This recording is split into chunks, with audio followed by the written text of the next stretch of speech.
How are you? I hope everyone is doing great. So today I'm going to talk about how to integrate this Confluent Kafka with Spring Boot application. Okay, so I already covered like how to integrate Spring Boot with Kafka. Okay, and now we have seen like how the difference between like Kafka versus like Confluent as well. Okay, so what are the advantages if you are using like Confluent here? Okay, so now I'm going to create like Confluent cluster, and that cluster I'm going to configure in the Spring Boot application, and I'm going to use that Confluent cluster in my Spring Boot application. Okay, so let's get started without getting any delay. So now let me open this Confluent free trial. Okay, so you can just type Confluent free trial here. Okay, so that like you will get like free trial link. Just click on this free Confluent. Okay, so here we have a different types of option, so you can choose like Google sign in or like sign in with GitHub or like. So if you want to like sign up, you can just sign up. Okay, so it's a free. Now what I'm going to do is I'm going to sign in with my Gmail account. Let me open that. So here I have my Gmail ID. Okay, so I already set up this account, that is the reason it is directly logging. Okay, so this is the home page for this Confluent. Okay, you can see like a couple of options. One is like environments, a data portal, streaming, processing, cluster links, and stream shares. Okay, so here you can see the source data and cluster and sync data. So getting your data in motion is so quick and easy. So I like that you can do it. So now, so what I need to do is I need to create one environment here.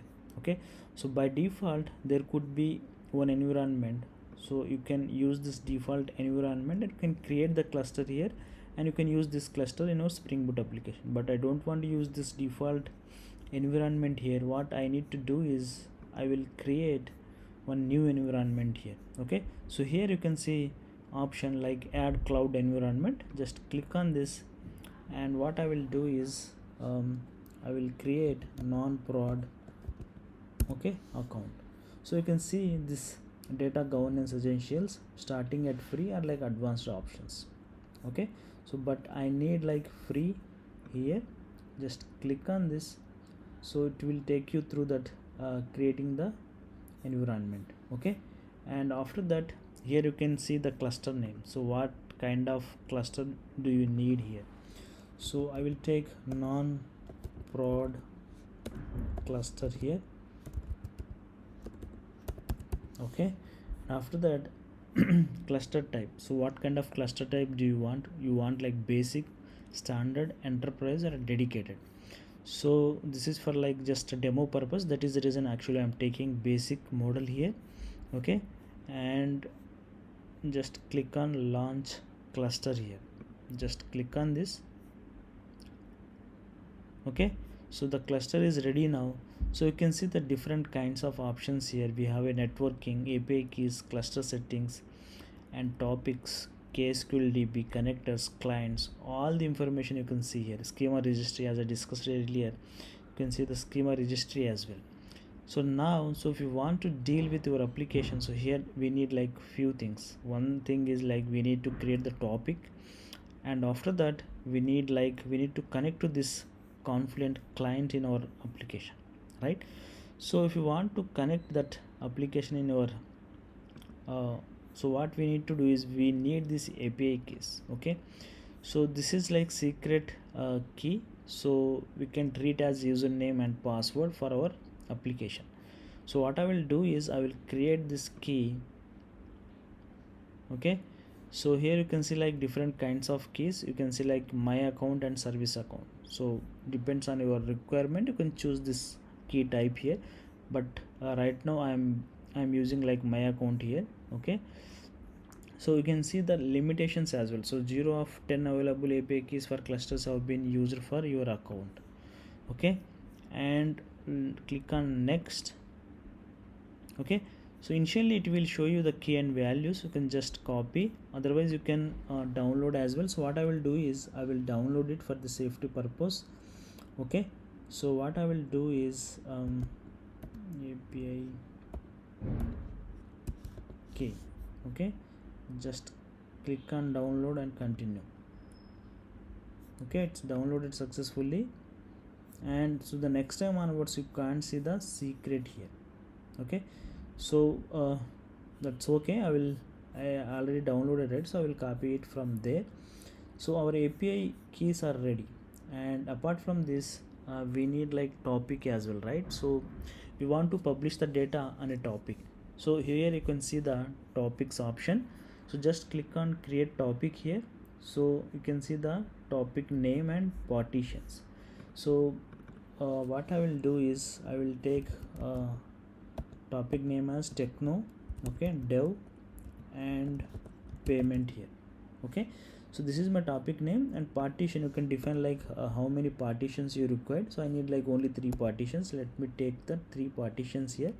So this is like basic options. If you want like advanced options, you can go through this advanced options here as well.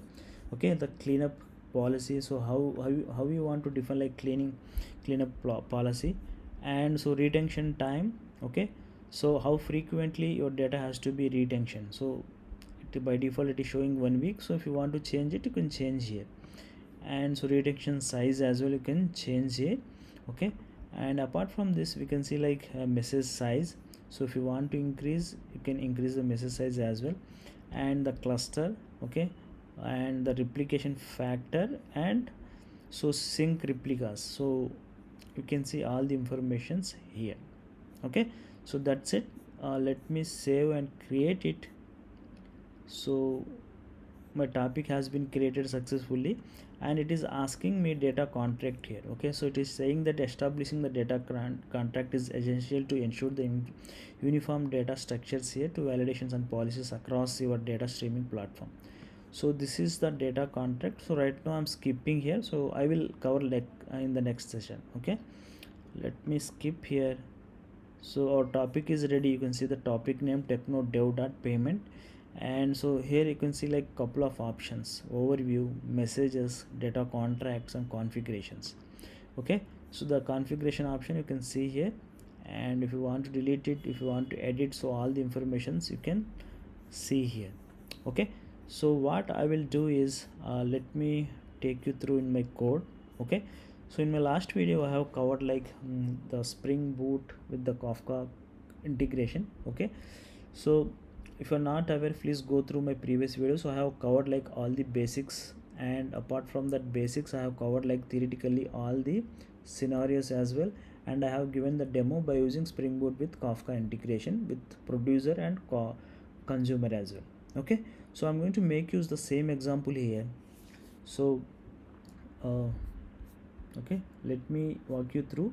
So here what we need to do is we have to define the producer factory. Inside this producer factory, so this is the configuration class for the Kafka. Okay, this configuration class will contain like couple of beans. One is like producer factory, another one is Kafka template, another one is topic.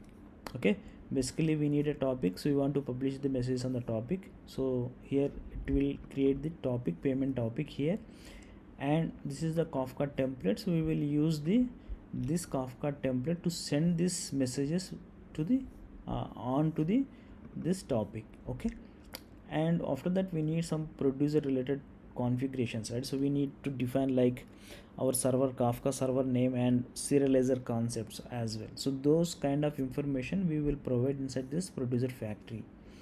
So if you can see here, okay,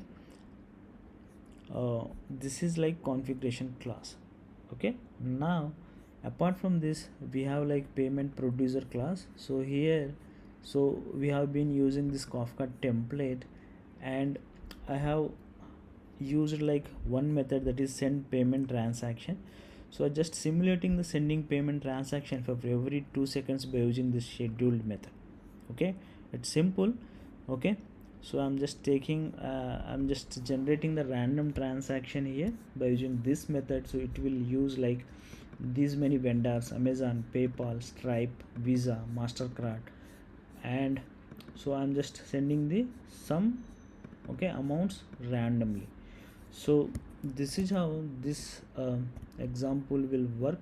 I will use this transaction, and I will send this produce a record here by using Kafka template method, okay, by using the send method.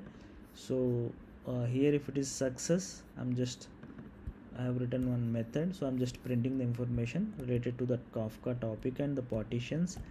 If it is failure, I'm just logging the failure message here. Okay, it's as simple as that. Okay, it doesn't have it's simple. Okay, so the same example I'm going to make use for this uh, Confluent as well.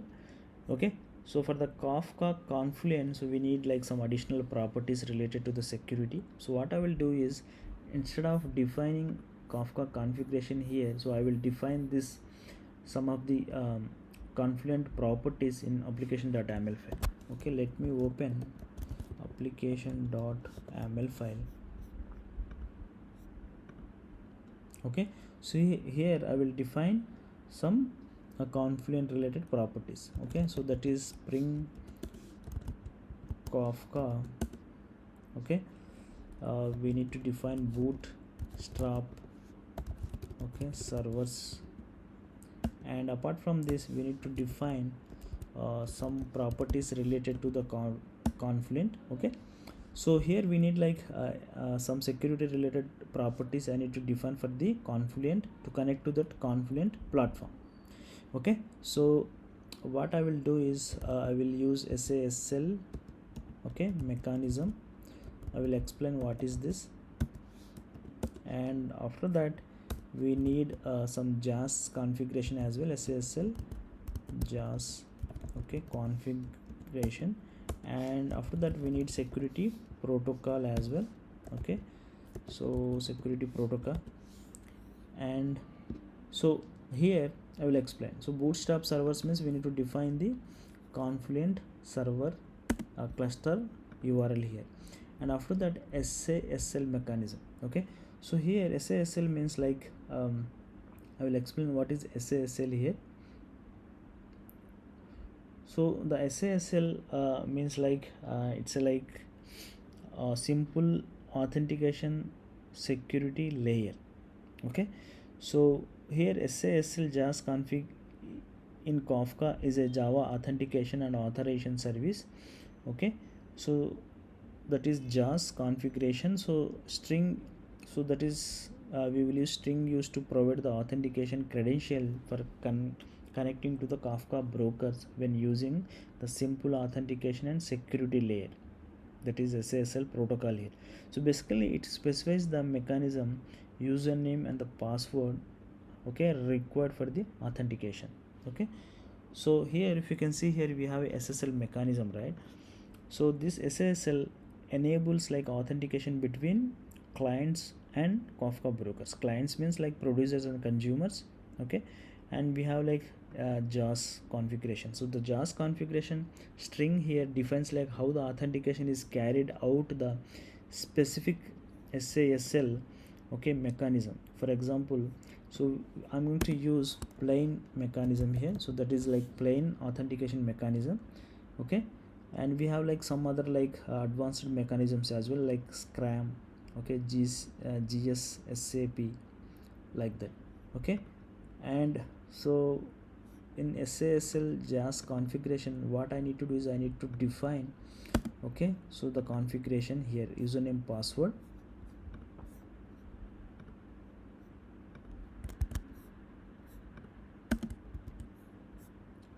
Okay, so this is like JAS configuration. You can see here we have like plain login module, so which required username and password. Okay, so here, and after that here security protocol also we need to define. So what I will do is I will take like SASL underscore SSL protocol. So let me go back to our Confluent cluster. Okay, click on non-prod. So here you can see the non-prod cluster. Okay, just click on this, and okay, so here you can see like topics and how many partitions, how many connectors are there. So all the information you can see here, throughput, okay, consumption, so production, consumption, so everything you can see here. So what I will do is, let me go to the home page. Okay, clusters, non-prod cluster, cluster settings. Okay, in the cluster settings you can see the endpoints, two endpoints, one is bootstrap server, another one is rest endpoint. So we need bootstrap server. Okay, let me copy this and let's paste here. This is the bootstrap server information, so it will connect to that our Confluent cluster. And apart from this, we have a property section. So as I mentioned earlier, this is SASL mechanism. So plain mechanism I'm going to use, which require like username and the password. So this username and the password I created. Let me open that. Okay, so this is the API key, and we need to use this API key here, and API secret is this one. So let me copy this secret as well.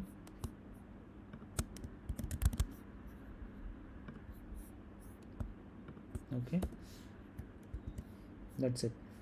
So its setup is ready now.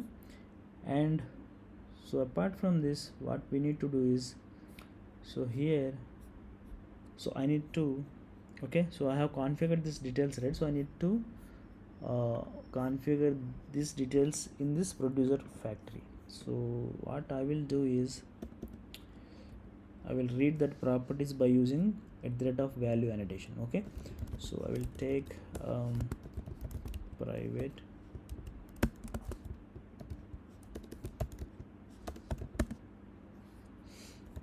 bootstrap server,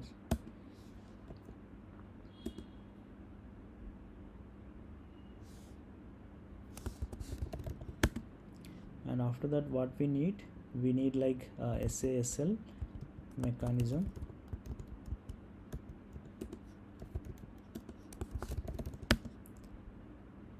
Okay, we need JAS config.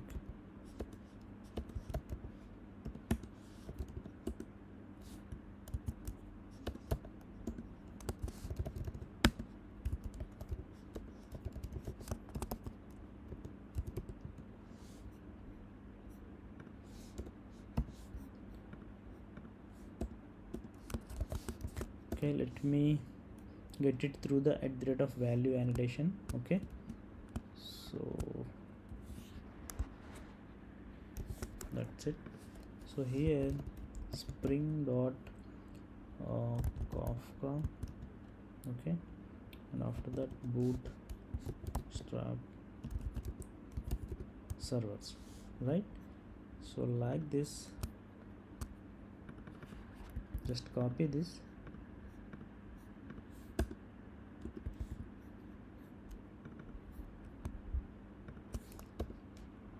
Kafka properties, okay, and SASL mechanism. Just copy this, come to JAS configuration,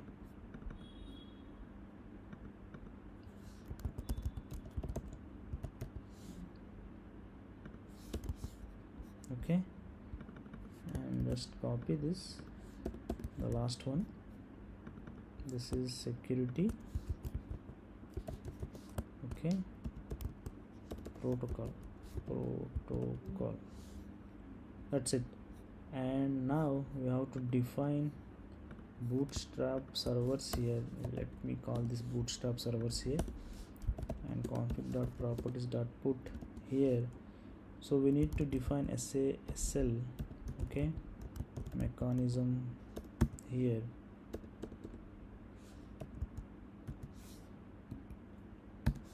Okay, call this SASL mechanism here, and config properties.put, and here we need to define say SL, okay, JAS config here. So JAS config again, just put it here, and after that we need to provide security protocol. Okay, security layer, I mentioned security layer, I will change it to security protocol here. Fine. Okay, so that's it. Here I'm okay, so it's ready now. So what I will do is, so for Kafka actually I created like a new topic, so it's not required. Let me comment this and let me go back to this payment producer. Here also we need to define our topic name here. Okay, so our topic is this one, technode dev dot payment. Let me copy this payment here. Okay, so that's it. We are ready now, so let's start this application and see whether it's working or not. So it's failed. Okay, no problem. Spring Kafka dot bootstrap servers. So Kafka bootstrap servers.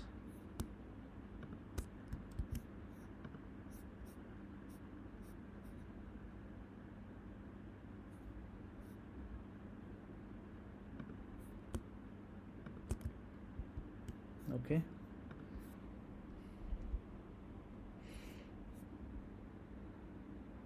so this time there are no errors. Okay, so here you can see it's connected successfully, and you can see all the details here related to our topic.